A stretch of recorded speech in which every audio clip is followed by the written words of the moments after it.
Então, eu só vou aqui passar rapidinho, tá, pessoal? A aula passada, né, que foi a aula inicial aí, do módulo 2 de técnica de escavação. Quem estiver entrando aí já vai acompanhando a aula um, né, da semana, uma revisão breve e rápida aí, para quem perdeu, tá? Então, quem perdeu a aula passada, meu nome é Álvaro Mota Júnior, tá? Eu sou engenheiro civil, pós-graduado em segurança do trabalho, e aí eu estou lecionando esse módulo 2 aí para vocês, tá? E relacionado à técnica de escavação. Semana passada a gente iniciou aí com a introdução, né, sobre o conteúdo, o que que vocês iriam ver, né? Teve uma apresentação aí das máquinas que vocês irão utilizar, né? Eu coloquei aqui a Bobcat, que é comparada aí à pá carregadeira, e só que em uma dimensão menor, comparada também com a reta escavadeira, né, que ela pode utilizar aí, como vocês viram, outros componentes além da pá, né, ela é utilizada principalmente por ter essa mobilidade em locais confinados, locais menores, né, a gente falou aí da reta escavadeira, da importância aí da pá traseira, né, para escavação principalmente de valo, tubulação, e a pá, pá frontal aí da pá carregadeira, né, que é aí para levar grande volume de agregados, né, lembrando aí agregado areia, brita, cimento, todo material de pequena granulometria, né, chamamos de agregado. E a pá carregadeira, né, para levar uma quantidade muito maior, movimentação de entulho, lixo, né, areia, cimento, área industrial, principalmente na área de movimentação de agregado aí em usinas e em pátios de estocagem, né. A escavadeira hidráulica, aí tinha um vídeo para vocês assistirem, né, como eu falei, não dava tempo de mostrar o vídeo aqui, mas aí quando vocês pegarem, né, a aula que vai ser postada, vocês acessam esse link, né, que está mostrando aí várias funções da escavadeira hidráulica. Como eu falei para vocês, né, ela é uma máquina com a maior utilização, principalmente em locais com difícil acesso, né, porque pela esteira dela aí, ela tem a capacidade de sustentar, né, em diferentes níveis, em diferentes tipos de solo, em diferentes resistências de solo, né? A gente vai ver isso hoje, o que é resistência de solo. E aí a gente introduziu na segurança de escavação a céu aberto, né? Falando aqui, apresentando alguns princípios que envolvem a questão da segurança na escavação, né? Quando vocês estiverem escavando, vai ter o uso da cortina para sustentação do solo, vizinho, né? Ou do terreno vizinho que vocês estiverem escavando aí, para um nível mais baixo, né? Para uma cota muito mais baixa. Aí tem a cortina em madeira, cortina em pré-moldado.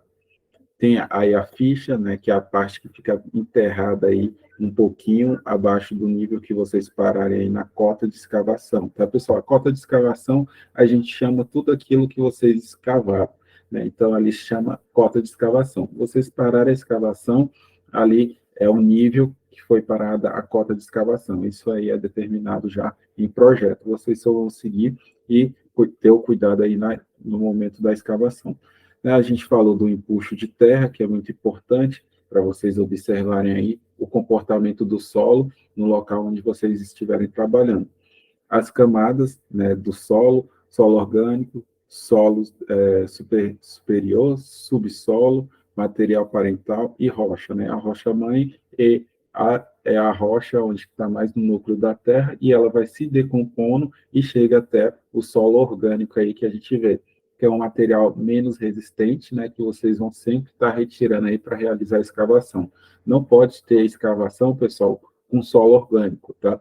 Porque senão vocês contaminam as outras camadas do solo e aí aquele solo contaminado lá depois pode apresentar problemas estruturais na estrutura que venha a ser edificada naquele local, né? E aqui é um demonstrativo sobre o empuxo, né? Empuxo ativo, repouso e passivo, né? O modo que ele se comporta, que vocês devem observar aí durante a escavação.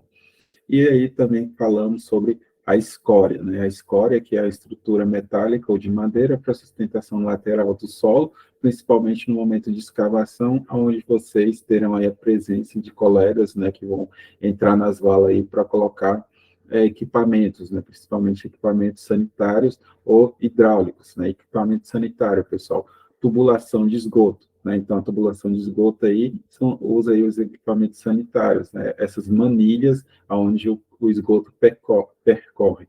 E equipamentos hidráulicos são do abastecimento de água, tá? Então, água potável, abastecimento hidráulico. E os taludes, né, que eu fechei a aula passada, né, explicando para vocês a importância do talude, porque no talude é onde que vai ter aí a resistência de várias estruturas, né, da construção civil, como a estrada, aterro sanitário e outros, entre outros aí, que terão o talude como uma sustentação. Por quê? Porque ele diminui o preço da execução da construção, né? Diminui o volume de materiais comprados, então reduz o preço, não, reduz o valor da estrutura a ser construída, tá, pessoal? Então, eu tenho uma redução aí de valor aí para a construção quando a gente utiliza o talude, porque a gente está utilizando o próprio material, né, que é o solo presente na região, no local da obra, para fazer a sustentação daquele local, diminuindo aí o uso de concreto, de madeira, né, de vergalhões, ou de qualquer outro material que venha aí ser utilizado para resistência. Barragem, pessoal, ela tem essa presença muito grande de taludes, tá? Aquela barragem de Brumadinho lá que se rompeu, né, essas barragens de rejeito, né, de minério de ferro, eles são construídos basicamente em talude, por isso diminui o preço da construção daquelas barragens lá, então elas são utilizadas, né? Hoje elas são utilizadas sempre para montante, né, para fora da barragem. Antigamente era utilizado a jusante, né, que era para dentro da barragem. E aí o solo era posto em cima daquela lama. Por isso que teve aquele rompimento lá há alguns anos atrás lá em Minas Gerais, né? Hoje o método de construção é sempre colocar o solo em cima do solo rígido, né? Então o talude foi construído ali em cima daquele talude que vai ser construído outro talude para resistência. Então, né, esse aí foi toda a disciplina que a gente estudou semana passada, né? Eu expliquei com mais detalhe. Quem não pegou, minha aula passada vai ser disponibilizada aí. Também hoje eu vou mandar uma lista de exercícios aí para vocês praticarem. E as dúvidas que vocês tiverem, pessoal, vocês podem ir mandando no chat, que no final da aula aí eu vou respondendo, tá? Eu tirei uns 10 minutos, caso tenha muita pergunta, e aí eu vou respondendo, tirando as dúvidas de vocês, certo? Então, vamos agora para a nossa aula de hoje, tá, pessoal? Então, dando continuidade aí à nossa aula de hoje, né, que nós estávamos aí falando sobre os materiais, né, a estrutura, o solo. Hoje vocês vão conhecer aí as características do solo, tá? Na nossa aula 2. Investigações geotécnicas e geológicas. Geotécnicas, pessoal, porque envolve as técnicas que vocês vão estar aí conhecendo para movimentação do solo, né? A movimentação daquele material que estará ali presente no campo de trabalho de vocês. E quando vocês estiverem trabalhando aí com as máquinas de escavação, é o solo. No caso, vocês venham a trabalhar com empilhadeira, aí vai ser materiais, né, de outra estrutura, né? Ali tem sempre a madeira que é utilizada para agrupar um determinado tipo de material para vocês movimentarem, né?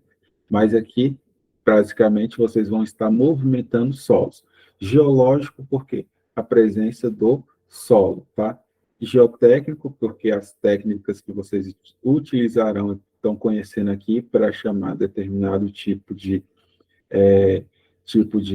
movimentação ou tipo de construção relacionado à estrutura da estrutura do solo e da sustentação, e geológica pela presença do solo. Tais investigações são necessárias para a determinação das condições, né? Então, alguns princípios são adotados aí, né, para ter essa característica geológica e geotécnica, né? Geológica, presença do solo, então, solo, rochas, pedregulhos, tá? Matacão, né? Quem não conhece matacão, pessoal, matacão é uma rocha que muitas das vezes não é decomposta, né? A gente viu lá as camadas do solo, ela não tem aquela decomposição para chegar num solo fino até a camada superficial, e ali ela fica como uma uma rocha enterrada, a gente chama ela de matacão. Então, o geológico é a presença do solo já decomposto, matacão, uma rocha que não se decompôs, né, um pedregulho, que é provindo de outra região ou da própria região, só que já está sobre o solo, né, da região que vocês estejam movimentando aí, né? Então, tudo isso aí são camadas do solo ou são meios geológicos aí que estarão no local que vocês estarão executando o serviço. Dos parâmetros geotécnicos do terreno onde será executada a escavação, né? Então, geotécnico é as técnicas de escavação que vocês estão aí aprendendo, né? Conhecendo as máquinas, mas no final desse módulo vocês vão conhecer mais detalhadamente as composições das máquinas, né? Mais as máquinas, e aí as camadas do solo com os ensaios, pessoal. Então, para a gente executar algum serviço, né, executar alguma obra em determinadas regiões, a gente tem que conhecer aquele solo. Como é que a gente conhece o solo daquela região? Realizando ensaios, tá? Então, no próximo slide aí, a gente vai estar vendo alguns ensaios, como eles são realizados. Deve ser levado em consideração as peculiaridades da obra. Então, pessoal, cada obra que vocês estiverem executando, ela vai ser norteada de uma maneira, tá? Então, quando vocês estiverem escavando para a construção de um edifício, o edifício vai ter garagem, então vocês vão escavar ali 2 pavimentos abaixo do nível do solo, né? Então, vocês descerão 2 cotas, principalmente aí com a escavadeira hidráulica. Então, ali vocês estarão retirando o volume de solo daquela determinada região para a construção de uma torre. Se vocês forem trabalhar aí na construção de um talude para aterro sanitário, igual eu tinha comentado semana passada. O aterro sanitário, ele é construído para cima, né? Então, os taludes são construídos acima. Então, chega uma camada de solo, vocês preparam o talude, e ali ele é enchido de lixo, né, orgânico, né, como eu falei para vocês, vem uma camada de solo, e ali é construído um talude em cima desse lixo. Então, de acordo com as peculiaridades da obra, vocês irão utilizar determinados tipos de máquina e determinado tipo de técnicas, tá? Como eu falei para vocês, né, os ensaios de reconhecimento do solo são muito importantes. Por quê? Porque eles vão trazer aí a segurança para vocês durante o processo de movimentação do solo. E a gente viu lá que tem um empuxo, né? Então, o empuxo a gente consegue delimitar o grau daquela estabilidade aqui através desse ensaio. Então, isso tudo, pessoal, vem antes de vocês irem a campo, justamente para vocês irem a campo mais seguro. Vocês viram aí as normas de segurança, né, a técnica e os primeiros socorros, lá na norma de segurança fala que vocês vão ter a CIPA no canteiro de obra de vocês vão ter os EPIs, né, principalmente os EPIs coletivos e individuais. Como vocês estarão trabalhando em um canteiro de obra que tem aí muita poeira, pode ter muita chuva, muita lama, os EPIs são são obrigatórios em todos os momentos, tá, pessoal? Quando vocês estão no canteiro de obra. E aí, para delimitar, né, para controlar mais a segurança ao redor de vocês, principalmente vocês que estarão trabalhando com a escavação do solo, tem esses ensaios aqui, né? Tem 5 tipos de ensaio aqui, né? O SPT, CPT, DMT, PMT e VST.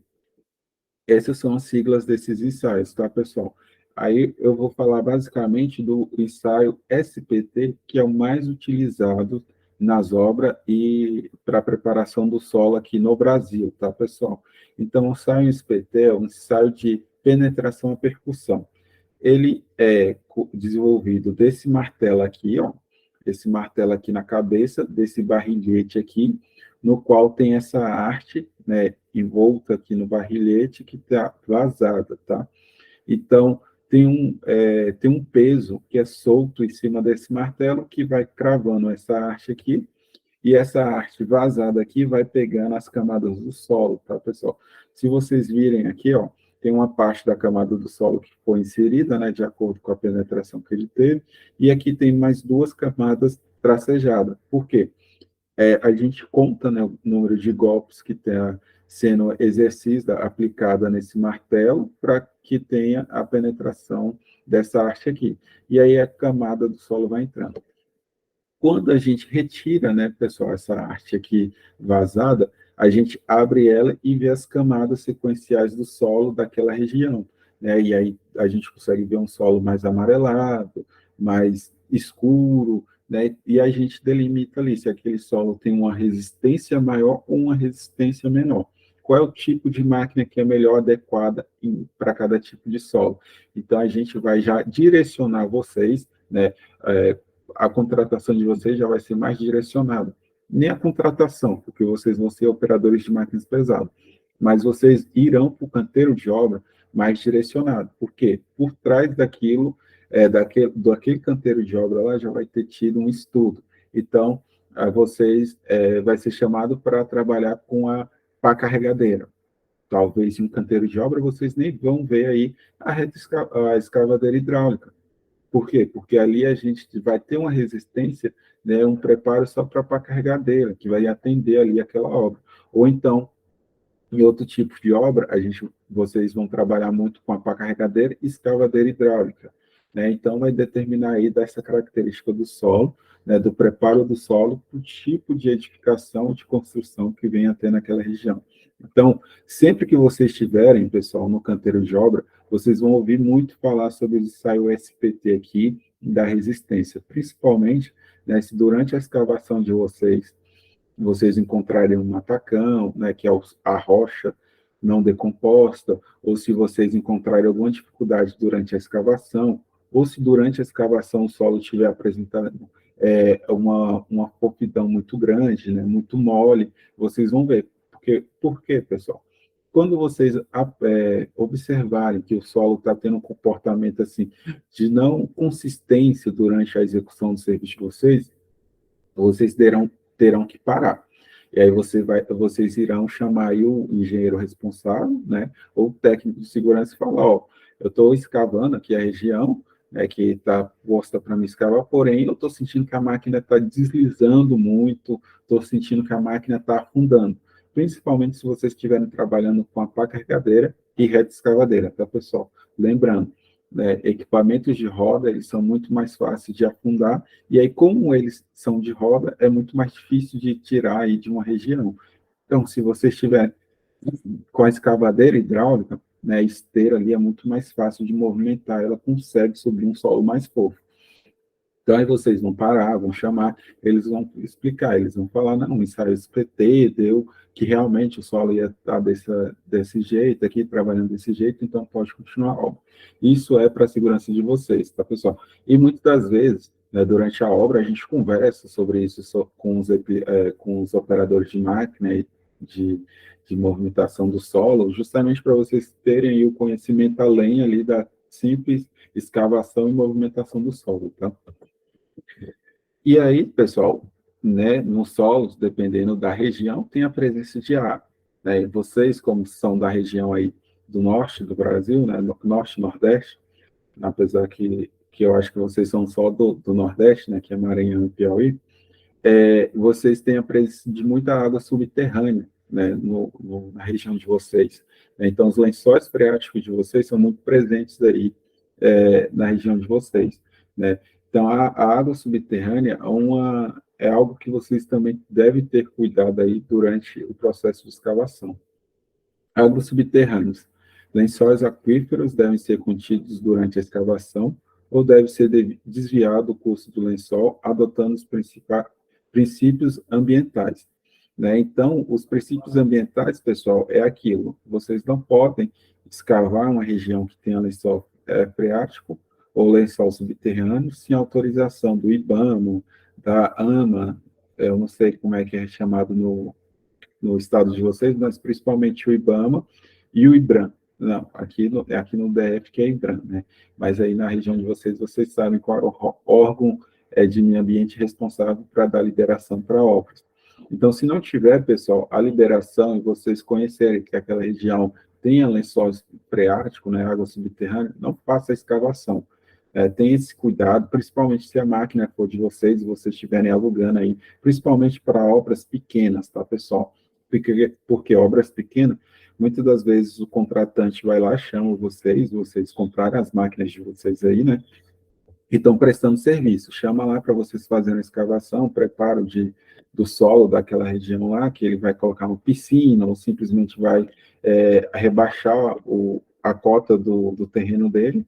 E aí chama vocês e aí tem a presença de água subterrânea. Ele não fez um teste, não tem autorização, e vocês vão lá e escavam. E aí, se vocês encontrarem, né, atingir esse lençol aí, vocês vão estar tendo uma responsabilidade também, né, perante aí aos órgãos ambientais.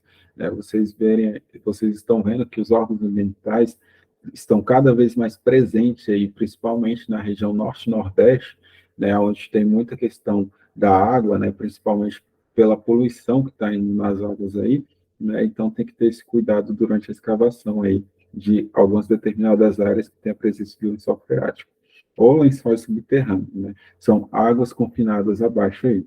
Então, pessoal, nós temos aí três tipos de água subterrânea, né?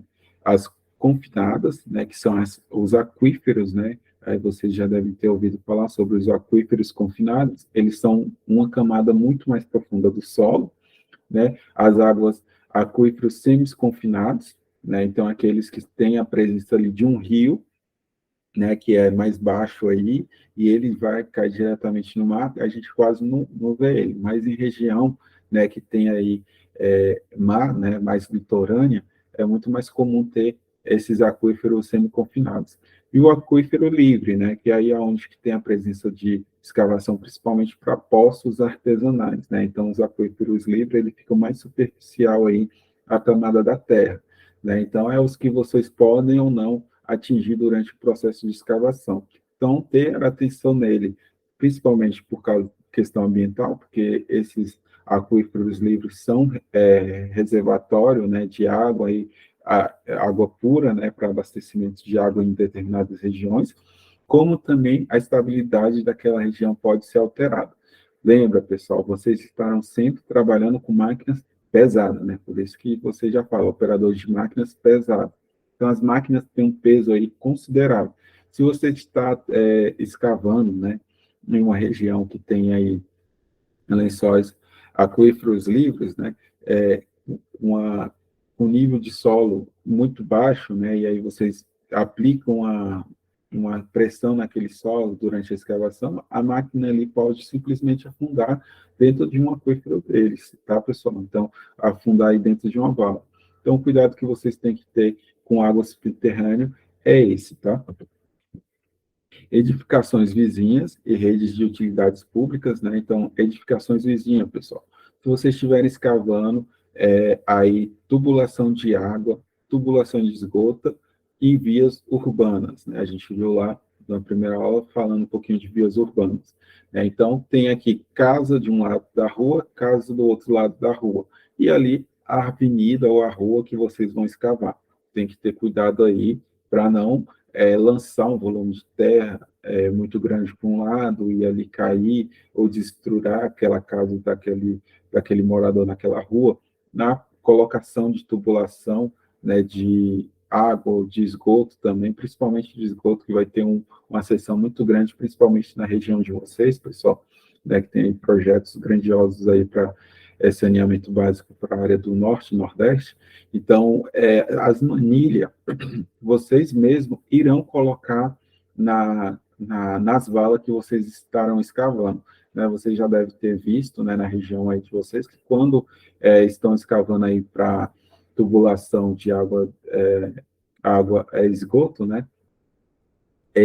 Os próprios operadores da máquina que estão escavando ali com a rede escavadeira, né, geralmente com a rede escavadeira, eles escavam, tiram o volume de solo e colocam a manilha aí na vala escavada aí. Então, vocês estarão fazendo esse movimento, tá? Então, tem que ter esse cuidado aí. Né, utilidades públicas são os equipamentos aí públicos que estão naquela região, tá? É indispensável o levantamento topográfico do terreno, tá? Então, o ensaio que eu falei para vocês, principalmente do SQT, né, ele referencia esse mapeamento topográfico aí da região. É algo que vai passar primeiro aí na região antes de vir o processo de execução do serviço de vocês. Você já deve ter observado aí, principalmente nas ruas que são asfaltadas, pessoal, né? Aquele pessoal que vem com um equipamento ali filmando, parecendo que está filmando a rua de vocês e coloca aí piquetes cravados com numeração. Aquela máquina, não é? Que é chamado, que aparece na região de vocês aí, você já pode ter visto, né? Que tem um operador que fica com a régua, né, de um lado, e fica com a máquina do outro. Ele é o chamado teodolito, tá, pessoal? O teodolito serve para quê? Para ver o nível, né, da declividade daquela região, né, como o solo se comporta ali naquela região, e principalmente marcar os pontos que terão que ser aí escavados ou retirados daquela região. Tá? Teodolito é o nome daquela máquina. Tá? Então, o ensaio e esse teodolito aí faz o levantamento topográfico para que vocês venham executar o serviço de escavação. O levantamento das edificações vizinhas e das redes de utilidades públicas, né? Então, equipamento de utilidades públicas, pessoal, é todo equipamento público que já está ali construído, principalmente de água pluvial, ou água pluvial sempre é o último, né? Mas o de água de abastecimento, água potável, tá, pessoal? Então, vocês devem evitar ao máximo, né, durante execução, o horário de trabalho de vocês, né, atingir principalmente aí tubulações de água potável, tá? Porque é um equipamento público que já tem pessoas utilizando, né? Então aí deve ter o cuidado maior, porque a partir do momento que se rompe uma tubulação de água potável, né, determinada região aí fica sem água, isso ali causa um impacto social, econômico para aquela região. Então, muita atenção quando tiver aí marcação de tubulação de água pluvial, marcação de tubulação de gás, ou de petróleo, ou de gasolina que passa aí na região de vocês, tá, pessoal? Só um adendo, né? Como vocês viram eu falar de tubulação de água, de gás e de gasolina, é porque a Petrobras, pessoal, tem muita tubulação enterrada, né, em algumas regiões. Então, muitos dos dutos da Petrobras são enterrados. E tem ali a marcação mostrando, aqui tem a tubulação da Petrobras, cuidado no momento de escavação. Vocês vão observar isso. Eu falo isso também, pessoal, sempre porque vocês vão poder estar trabalhando aí de forma autônoma. De forma autônoma, vocês têm que ter esse cuidado de pesquisar a área, a região que vocês estão executando aí de serviço, também junto com quem contrata vocês. Quando vocês estiverem prestando serviço numa empresa, né, vocês forem contratados por uma empresa, ela já vai fazer esse levantamento. Então, vocês já vão ali, né, executar o serviço de vocês, já com a devida segurança dos cuidados que vocês têm que ter ali, para não atingir nada que ela já tenha mapeado. Não só para a determinação da sobrecarga, como também no estudo das condições T. Né? Então, sobrecarga e, principalmente, quando vocês estiverem movimentando o solo. Né? Deslocamento e deformabilidade que pode ser provocados pela execução da escavação. Escavação em ruas, pessoal. Né? Muitas das casas a gente sabe que não tem aquela resistência, né, durante a construção dela, né? Os tijolos, os blocos cerâmicos não foram colocados da maneira correta, não tem a quantidade de cimento ali para fazer a liga daquele cimento, daquela parede ou daquela edificação e do telhado. Então, se vocês estiverem, pessoal, transitando muito próximo de casas que não têm essa resistência, como eu falei para vocês, vocês estarão trabalhando com máquinas que têm uma carga aí elevada. Então, o peso dela já vai ali provocando, né, tremores no solo, e esses tremores ali vai atingindo as casas das regiões. Né? Então, pode provocar aí desmoronamento daquela casa, né, rachadura, trinca ou fissura daquela casa. E aí, né, se a empresa que vocês estiverem trabalhando tiver feito um mapeamento, vocês vão ver aqui no próximo slide, vou adiantar aqui para vocês, ó. Aqui nesse slide aqui, tem a construção deste edifício central aqui. E aqui, ó, tem as casas que estão em volta desse edifício. E tem a rua desse edifício. Aqui, nesse laudo, foi mapeado que o processo de escavação do solo para esse edifício aqui pode provocar alterações na estrutura dessas casas que estão em volta, tá, pessoal? Então, o tremor do processo de escavação pode chegar nessa casa aqui, ocasionar uma rachadura, uma fissura, uma trinca.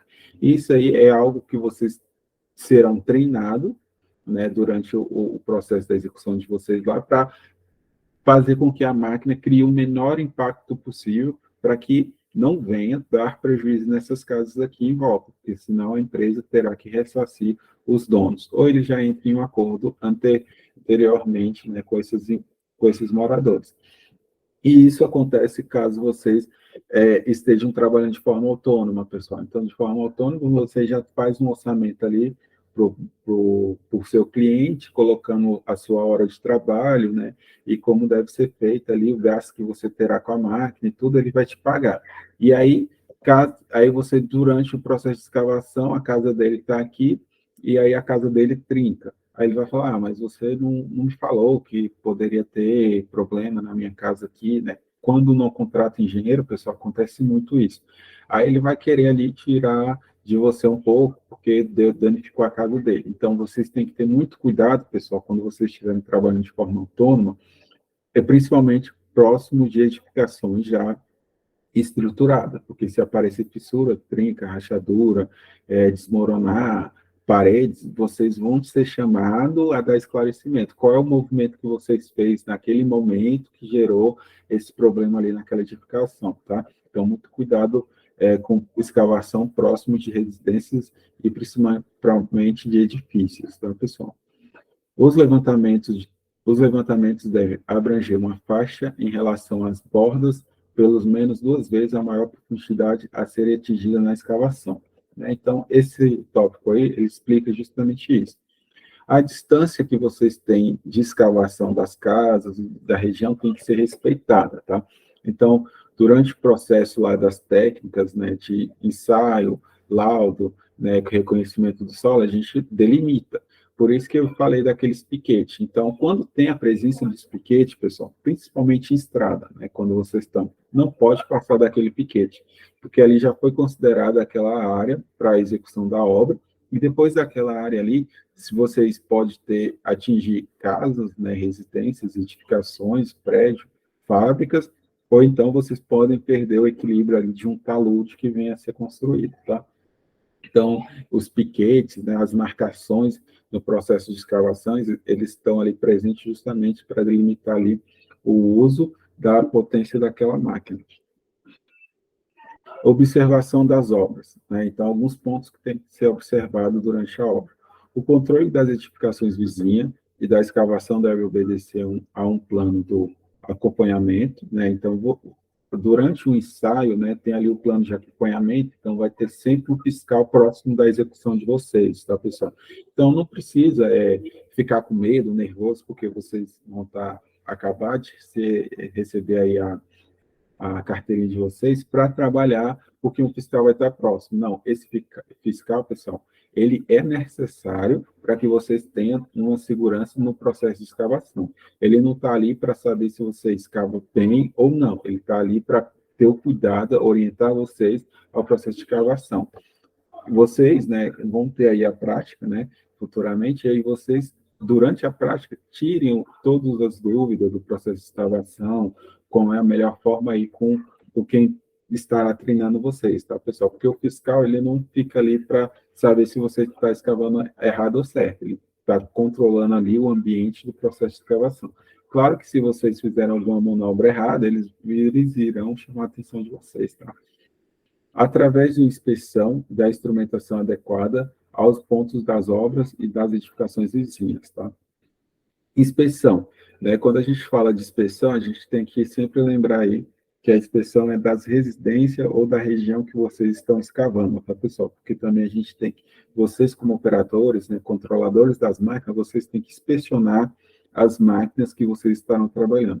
Todo dia, antes de iniciar o turno de vocês, vocês têm que fazer uma inspeção visual, né, e principalmente levantar o braço da máquina, descer ali para ver se está funcionando corretamente, tá? Mas aqui é relacionado à inspeção ali em volta do ambiente de trabalho de vocês. tem por finalidade observar qualquer evento cuja análise permite medidas preventivas ou considerações especiais para a segurança das obras. Né? Então, vocês mesmos, pessoal, o fiscal passou, ele falou, não, está ok tudo, mas vocês observaram que tinha alguma coisa ali que talvez poderia prejudicar a execução do serviço de vocês. Vocês também podem falar, tá, pessoal? Não precisa só esperar o fiscal, o engenheiro, técnico de segurança falar, não, vocês podem falar, mas eu observei que esse canteiro de obra aqui, essa parede aqui está muito próximo da onde eu vou escavar. É assim mesmo? Está correto? Até vocês ganharem aí, pessoal, a segurança na escavação, tá? Por quê? Eu referencio isso porque sempre vocês vão estar iniciando. No início, a gente fica nervoso, a gente fica ansioso, a gente se sente seguro. Então, você já foi contratado, você já foi, passou ali durante o processo de contratação de vocês, não tenha medo de perguntar e de tirar dúvida, tá, pessoal? Porque é muito difícil, numa obra, no canteiro de obra, a gente não auxiliar todos os trabalhadores que estão ali, né, para que o serviço seja bem executado. Tá? Não tenha essa vergonha de tirar dúvida quando vocês estiverem aí contratação de vocês. Instrumentação. Visa a medida direta das grandezas físicas necessárias, interpretações e prevenções do desempenho das obras, com referência aos critérios de segurança e econômicos adotados na fase de projeto. Né? Então, isso aqui fala muito mais ali para quem vai ter um contato ali com a leitura dos projetos, tá?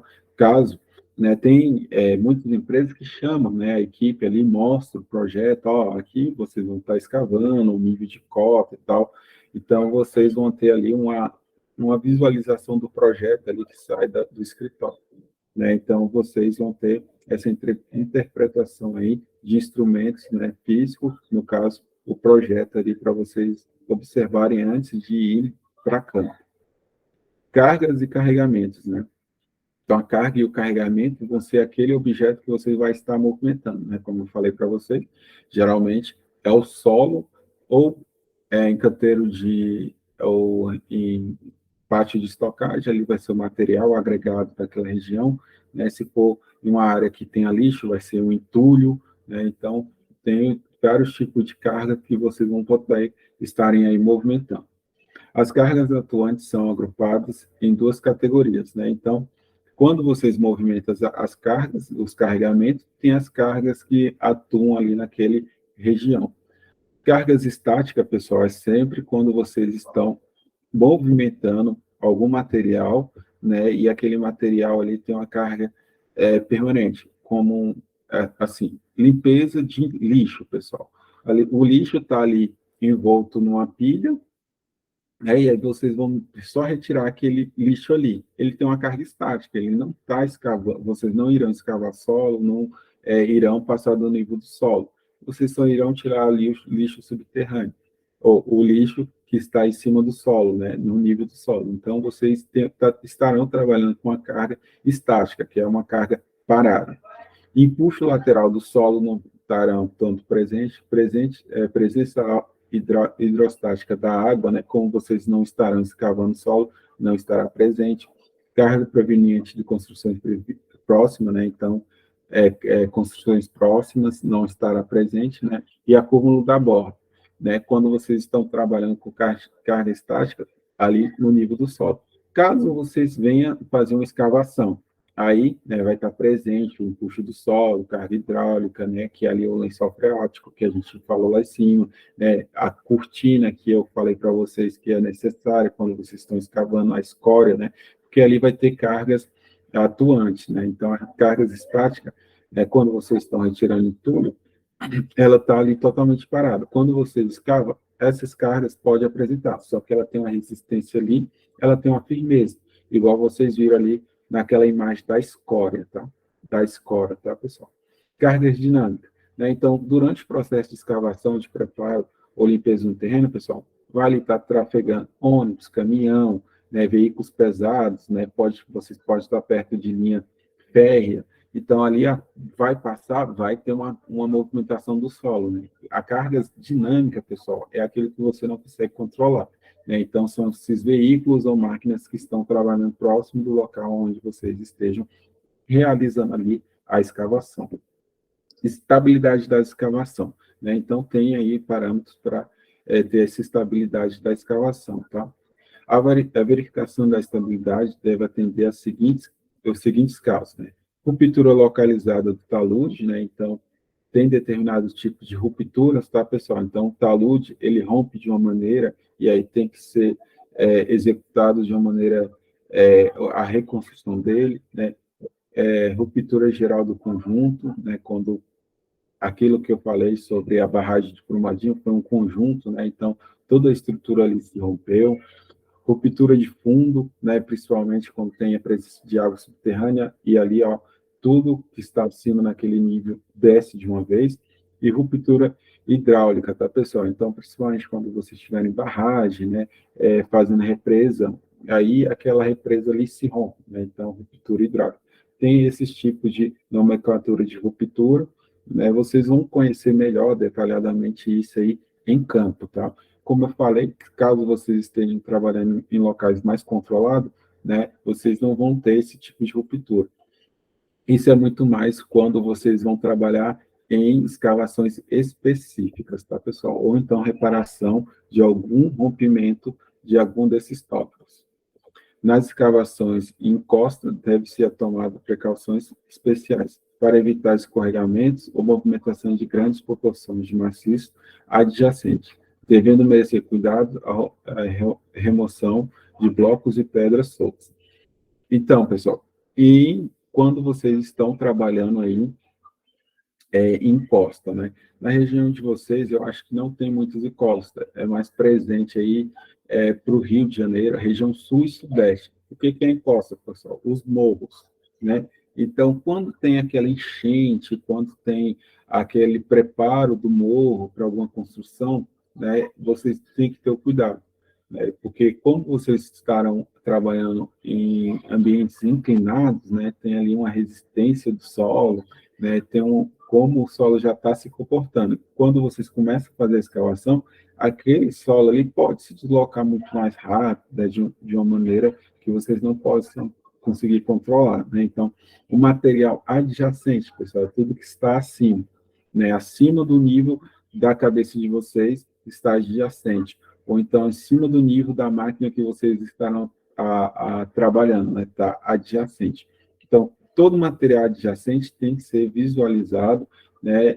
Primeiro, pessoal. Então, toda vez que vocês estiverem indo para uma região de morro ou de serra, vocês têm que observar se não tem rocha no topo daquele morro, né? Se tem uma vegetação, mas não é uma vegetação tão densa e pesada que possa vir ali deslizar e vir cair sobre vocês, tá, pessoal? E materiais soltos aí. Então, durante a escavação, vocês têm que ter esses cuidados aí dos níveis de estabilidade do solo, principalmente quando for em morro, tá? E, isso acontece muito quando tem aí a enchente, né? Principalmente na região norte, sul e sudeste, que a gente vê muito, né? Desmoronamento de morro. Quem vai ali auxiliar aqueles moradores, pessoal, são vocês, né? Então, por isso que as prefeituras contratam operadores de máquina, né? Tem concurso para operadores de máquina para esse determinado tipo de emergência, né? Não só a simplesmente construção, né, de obras, reparos de obras, né, da prefeitura, mas também para esse momento que é ali mais cuidadoso. Então, vocês precisam ter essas técnicas também, pessoal, em momentos mais emergencial, né? Então, vocês estarão trabalhando ali com a máquina, vocês vão transportar pessoas na caçamba ali, na pá, vocês irão escavar aquela região, então, ali vai ter o solo vai ter sido remexido ali, então, vocês precisam ter cuidado aí nessa movimentação. Fatores de segurança. O projeto de escavação deve adotar fatores de segurança globais ou parciais, compatíveis em cada fase do seu desenvolvimento, considerando grau de conhecimento da solicitação e materiais a serem utilizados, né? Então, os fatores de segurança, pessoal. Quando vocês estiverem trabalhando sozinhos, de forma autônoma, vocês têm que ter esse fator de segurança, né? Igual vocês viram nas normas implementadoras, equipamento de proteção individual, EPI, e EPC, equipamento de proteção coletiva. Você tem que propor para a pessoa que está contratando com vocês. Ah, vai ter alguém me auxiliando aqui? Não, então ele tem que ter tal EPI. Né? Vocês que vão passar essas informações aí de forma autônoma. Claro que todo o processo de escavação, né, de remoção de solo ou deslocação de solo, é necessário ter um engenheiro, né, para fazer a execução desse serviço. Mas caso o dono não tenha a contratação deles, vocês também podem questionar isso. Não é melhor ter a contratação de um profissional para ter o preparo, tá? Justamente por causa desses princípios de segurança global e parcial. Grau de conhecimento da situação dos materiais, né? Então, o solo, né, é o material que vocês mais irão utilizar no processo de escavação, né, e no reaterro.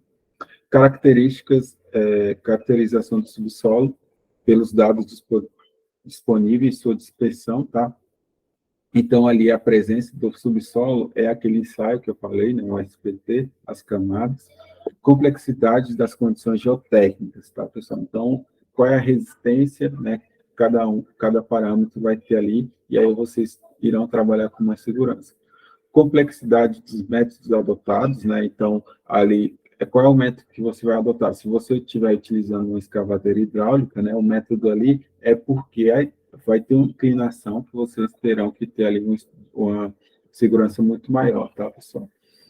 Permanência das condições previstas durante o tempo de execução da escavação, né? Então, vocês também vão ter um prazo, um tempo de processo de escavação, principalmente se for em período chuvoso, tá? Consequências em casos de acidentes envolvendo danos materiais ou humanos, tá? Então, caso de acidente, né, como eu falei para vocês ali, principalmente do deslizamento, né, de materiais que tenha acima aí do nível de solo que vocês estarão trabalhando, material adjacente, então vai ser adotado uma maneira mais coerente para vocês trabalharem ali, principalmente porque é um momento de muita euforia, muita preocupação, né? Mas vocês estão trabalhando com máquinas pesadas, né? Volto a lembrar isso, né? Então, vocês precisam ter aquele cuidado redobrado ali, por mais que tenha aquele estado de calamidade ali presente. Caráter transitório ou permanente, né? Então, caráter transitório, pessoal, é aquele momento que vocês vão chegar, escavar, resolver o problema ali e repreencher aquele solo, aquela vala escavada ali e vão seguir para outro serviço permanente, quando o processo demora mais, né? Escavação aí para tubulação pluvial, esgoto, né? Que passa, a rede tem que passar por várias ruas, ou então escavação para construção de edifícios, né? Então, são algo permanente. Transitório, vocês irão trabalhar de um jeito, pessoal. Permanente, vocês irão trabalhar de outro. Transitório, né? Vocês vão chegar no local, fazer a escavação, esperar que tenha sido resolvido aquele serviço lá, aquele problema na escavação que vocês fez, fazer o reenchimento e ir para outro serviço permanente. Vocês vão chegar, fazer a escavação, no outro dia vocês vão chegar, continuar a escavação, então ali tem que ter o cuidado, observar o solo, choveu, não choveu, a máquina, tem que estar sempre olhando a máquina. Tá? Documentos técnicos, documentação técnica. Durante toda a fase da execução e durante a existência da escavação, é dispensável ter-se no canteiro de obra um arquivo contendo os seguintes documentos: resultados das investigações geotécnicas, perfis geológicos do solo. Então, pessoal, todo o material de pesquisa vai ficar no canteiro de obra, como vocês viram aqui, justamente para auxiliar vocês, para mostrar para vocês, e como eu falei, caso vocês observem alguma coisa não coerente ali, vocês avisam o fiscal, porque ele vai lá ver se aquilo ali foi previsto no projeto, tá? Profundidade e dimensões da instalação, bem como as etapas a serem atingidas durante a execução do reaterro, tá? Então, vai ser delimitado para vocês vão já chegar e ter uma direção do que vocês vão escavar, até o nível que vocês irão escavar. Condições das águas subterrâneas, né? Se tem ou não lençol freático, levantamento das funções das edificações vizinhas, redes de serviço público, né? Se tem presente ou não tubulação de águas pluvial, água pura, né, para abastecimento aí das residências, projeto detalhado do tipo de proteções das paredes de escavação, né, se vai ser utilizado cortina ou não, né, caso haja necessidade de ancoragem, penetração em terrenos vizinhos, deve ser deve ter autorização dos proprietários para permitir a sua instalação. Né?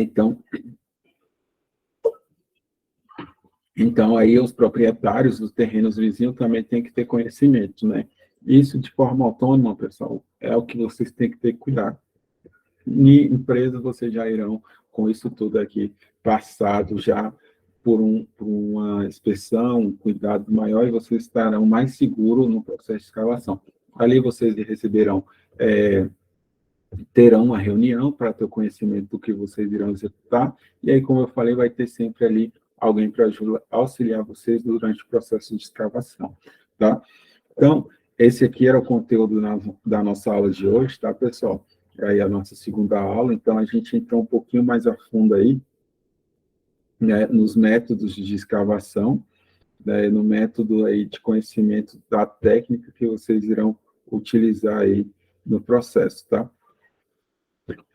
Vocês viram, pessoal, a segunda aula, né? Porque eu estou voltando aqui e está aparecendo para mim o slide da primeira, de talude. Mas vocês viram a segunda, né? Agora, só levanta a mão aí. Ah, certo. Então, vocês viram os dois. Teve alguns barulhos aqui externos, tá? Mas eu espero que todos tenham entendido. Eu vou disponibilizar a aula aí para ser postada para vocês, tá?